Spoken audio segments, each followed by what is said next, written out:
പ്രൗഢോജ്വലമായി CCTV വിദ്യാഭ്യാസ പുരസ്കാരം നിറഞ്ഞ സദസ്സിനെ സാക്ഷിയാക്കി നടന്ന 19ാമത് CCTV വിദ്യാഭ്യാസ പുരസ്കാരം 700ലേറെ വിദ്യാർത്ഥികൾക്കാണ് വിതരണം ചെയ്തത്. കുന്നംകുളം ആസ്ഥാനമായി കഴിഞ്ഞ 3 പതിറ്റാണ്ടിലേറെയായി പ്രവർത്തിക്കുന്ന പ്രാദേശിക ചാനൽ CCTVയുടെ 19ാമത് വിദ്യാഭ്യാസ പുരസ്കാര വിതരണം നടന്നു. Kunnamkulam Bethany saint John's higher secondary school ഓഡിറ്റോറിയത്തിൽ നടന്ന പുരസ്കാര വിതരണ ചടങ്ങ് സംസ്ഥാന വനം വകുപ്പ് മന്ത്രി AK ശശീന്ദ്രൻ ഉദ്ഘാടനം ചെയ്തു. AC മൊയ്തീൻ MLA അധ്യക്ഷനായി. സംസ്ഥാന ആസൂത്രണ സമിതി അംഗം സന്തോഷ് ജോർജ് കുളങ്ങര മുഖ്യപ്രഭാഷണം നിർവഹിച്ചു. കുന്നംകുളം നഗരസഭാ ചെയർപേഴ്സൺ സീതാ രവീന്ദ്രൻ സ്കോളർഷിപ്പ് വിതരണം നടത്തി. ചടങ്ങിൽ വ്യത്യസ്ത മേഖലകളിൽ മികവ് തെളിയിച്ചവരെയും മികച്ച സംരംഭകരായ സജിത്ത് ചോലയിൽ, റെജി ബി ചെറുവത്തൂർ എന്നിവരെയും ജീവകാരുണ്യ പ്രവർത്തകൻ ജേക്കബ് ചിരിയങ്കണ്ടത്തിനെയും പുരസ്കാരങ്ങൾ നൽകി ആദരിച്ചു.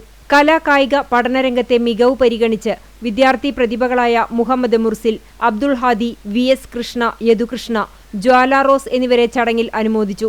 മാധ്യമപ്രവർത്തകൻ TM Harshan, cable TV operators association സംസ്ഥാന പ്രസിഡന്റ് പ്രവീൺ മോഹൻ, ഗാനരചയിതാവ് BK ഹരിനാരായണൻ, ചലച്ചിത്ര താരങ്ങളായ പാർവതി രാജൻ ശങ്കരാടി, മീനാരാജ് പള്ളുരുത്തി, നഗരസഭാ councillor Labeeb Hassan, Kerala Vision managing director PP Suresh Kumar, Kerala Vision Thrissur managing director Jayaprakash, cable TV operators ജില്ലാ പ്രസിഡന്റ് TD സുഭാഷ്, COA മുൻ സംസ്ഥാന general secretary KV Rajan, CCTV managing director TV Johnson, chairman KC Johnson എന്നിവർ സംസാരിച്ചു.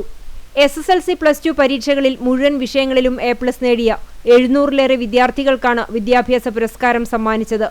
സാമൂഹ്യ പ്രതിബദ്ധതയുടെ ഭാഗമായി +2 പരീക്ഷയിൽ 80% മാർക്ക് വാങ്ങി വിജയിച്ച നിർധന കുടുംബങ്ങളിലെ 100 വിദ്യാർത്ഥികൾക്കായിരുന്നു സ്കോളർഷിപ്പ് വിതരണം നടത്തിയത്.